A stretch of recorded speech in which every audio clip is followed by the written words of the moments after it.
Assalamualaikum warahmatullahi wabarakatuh. Perkenalkan, kami dari kelompok 3 dengan bahwa saya Syamsuddin sebagai mandor. Saya Kamal sebagai teknisi. Saya ikut seleksi sebagai teknisi.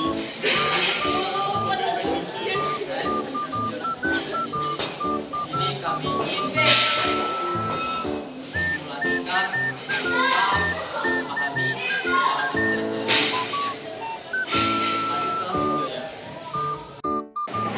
ATS atau Automatic Transfer Switch adalah sistem panel listrik yang berfungsi untuk memindahkan sumber listrik secara otomatis dari PLN ke genset ketika terjadi pemadaman dan kembali ke PLN saat listrik normal. Fungsi dari ATS: menjaga keandalan pasokan listrik. Yang kedua, meminimalkan kerugian pada beban listrik. Yang ketiga, melindungi peralatan dari kerusakan akibat tegangan blok. Dan yang keempat, memastikan perpindahan sumber dilakukan aman tanpa paralel PLN genset. Komponen dari ATS. Yang pertama ada ATS berfungsi tempat integrasi seluruh komponen.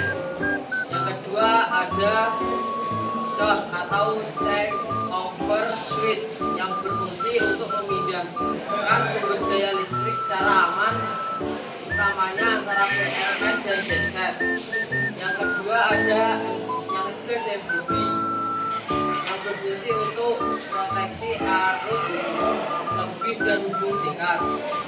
Yang keempat ada sumber PLN yang berfungsi untuk sumber utama listrik. Yang kelima ada genset, sumber cadangan saat PLN padam. Yang keenam panel hubung bagi. Akan menjelaskan simulasi kerja ATS dari sumber PLN masuk ke terminal PLN, output dari terminal PLN masuk ke input utama dari ATS, kemudian dari sumber genset masuk ke terminal genset, output dari genset masuk ke input kedua ATS.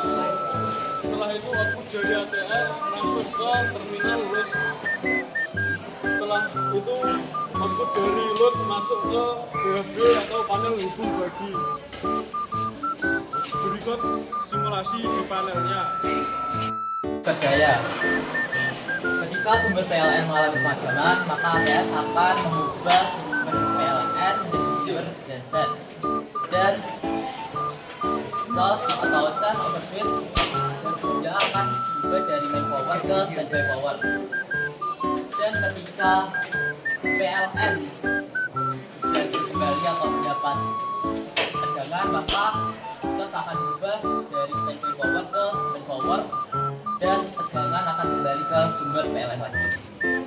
Menggunakan COS atau charge over switch secara manual. Pertama kita on atau kita ubah dari elektrik ke manual.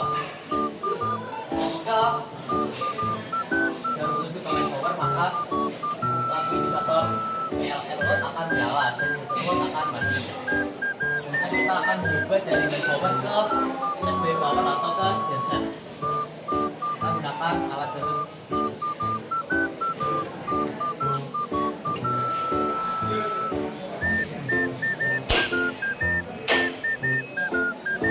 Kita ubah ke standby power, kita lihat lampu genset load akan menyala dan PLN load akan mati.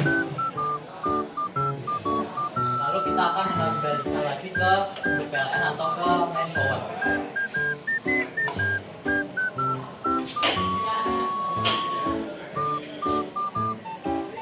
Lampu PLN load akan menyala dan genset load akan mati. Dari kelompok kami, assalamualaikum warahmatullahi wabarakatuh.